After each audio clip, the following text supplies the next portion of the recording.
শাকিব খান ও মিষ্টি জান্নাত একই ফ্লাইটে পাশে বসা, আর ক্যাপশনে লেখা লাভ লাভ। গুঞ্জন নতুন প্রেম নাকি শুধুই কাকতালীয় দেখা? মিষ্টির রহস্যময় উত্তর সময়ই বলবে সব। তাহলে কি ঢালিউডে আসছে নতুন চমক, নাকি সবই ভ্রম? ঢালিউড সুপারস্টার শাকিব খানকে ঘিরে চর্চার শেষ নেই। ব্যক্তিগত জীবন, প্রেম, বিয়ে, বিচ্ছেদ সবই যেন আলোচনার কেন্দ্রবিন্দুতে। অপু বিশ্বাসের সঙ্গে গোপনে বিয়ে ও সন্তানের কথা ফাঁস হওয়ার পর থেকেই শুরু হয় বিতর্ক। এরপর শবনম বুবলির সঙ্গে সম্পর্ক, সন্তান এবং বিচ্ছেদও ছিল টক অব দ্য টাউন। আর এবার নতুন করে আলোচনায় মিষ্টি জান্নাত। সম্প্রতি সামাজিক মাধ্যমে ভাইরাল হয়েছে মিষ্টি জান্নাতের একটি ছবি।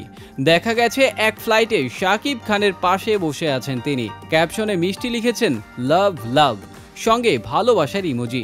ব্যাস, শুরু হয়ে গেছে জল্পনা। অনেকে বলছেন শাকিব কি তবে তৃতীয় বিয়ের পথে? এর আগেও গুঞ্জন ছড়িয়েছিল শাকিব খান এক ডাক্তার পাত্রী খুঁজছেন বিয়ের জন্যে। তখন থেকেই সন্দেহের চোখে দেখা হয় অভিনেত্রী ও দন্ত চিকিৎসক মিষ্টি জান্নাতকে।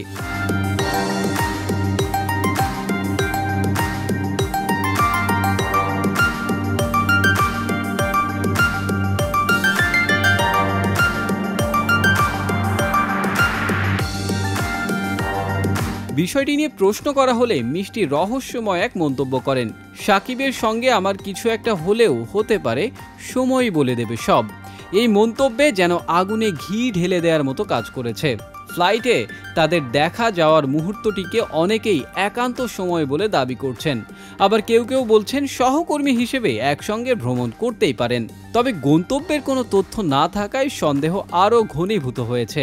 মিষ্টি জান্নাত পরে অবশ্য একটু রিলস ভিডিও পোস্ট করে জানান তারা কলকাতা থেকে ঢাকায় ফিরছিলেন। দীর্ঘদিন পর একসঙ্গে সফর করার সুযোগ পেয়ে ছবিটি তোলেন তিনি। যদিও এতে গুঞ্জনের ইতি টানেননি, বরং মন্তব্যের ঘরে আরও চর্চা শুরু হয়। 2014 সালে লাভ স্টেশন দিয়ে চলচ্চিত্র অভিষেক হয় মিষ্টি জান্নাতের। অভিনয়ের পাশাপাশি তিনি একজন সফল দন্ত চিকিৎসক। ঢাকায় রয়েছে তার ডেন্টাল ক্লিনিক। শোনা যাচ্ছে নিউ ইয়র্কেও ক্লিনিক চালুর পরিকল্পনা রয়েছে তার। সামনে মুক্তি পেতে যাচ্ছে তার দুটি বড় বাজেটের সিনেমা, একটি ওয়েব ফিল্মেও দেখা যাবে তাকে। সব মিলিয়ে এখন আলোচনার কেন্দ্রে শাকিব মিষ্টি জুটি। সম্পর্কের বিষয়ে এখনো স্পষ্ট কিছু বলেননি কেউই, কিন্তু ভক্ত অনুরাগীরা আগেই যেন রায় দিয়ে ফেলেছেন তৃতীয় স্ত্রী হিসেবে। সময়ই বলে দেবে আদৌ এটি কি কেবলই সহকর্মীদের দেখা, নাকি নতুন কোনো প্রেমের শুরু।